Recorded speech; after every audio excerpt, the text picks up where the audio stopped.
Big pass 8 title winner இவர் தானா? 50 லட்சம் ரூபாய் இவருக்கு தான் சொந்தமா? யார் அப்படின்னு சொல்லி பார்க்கலாம் வாங்க. அதாவது பாத்தீங்கன்னா பிக் பாஸ் 8 விறுவிறுப்புக்கு பஞ்சமே இல்லாமல் நடந்து வருகிறதா. 85 நாட்களை கடந்துள்ள நிலையில 23 போட்டியாளர்கள் இருந்தா 10 பேர் டிக்கெட் டு ஃபினாலே டாஸ்க்கு வந்திருக்காங்க. ஆமாங்க, இந்த வாரம் அனைவரும் அவளுடன் எதிர்பார்த்த டிக்கெட் டு ஃபினாலே போட்டி நடைபெற இருக்கிறதா.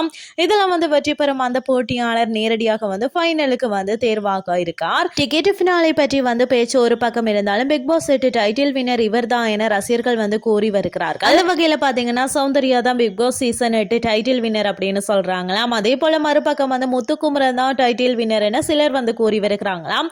தற்போது வீட்டுக்குள்ள இருக்கும் 10 போட்டியாளர்களை இவர்கள் இருவருக்கும் இடையே தான் கடும் போட்டி என்றும் இவர்கள் இருவரில் தான் ஒருவர் டைட்டில் வின்னர் வெல்ல போகிறார் அப்படின்னு சொல்லி கூறுகிறாங்க. பொறுத்திருந்து பார்க்கலாம் யாரு டைட்டில் வின்னர் ஆக போறாங்க அப்படின்னு சொல்லி.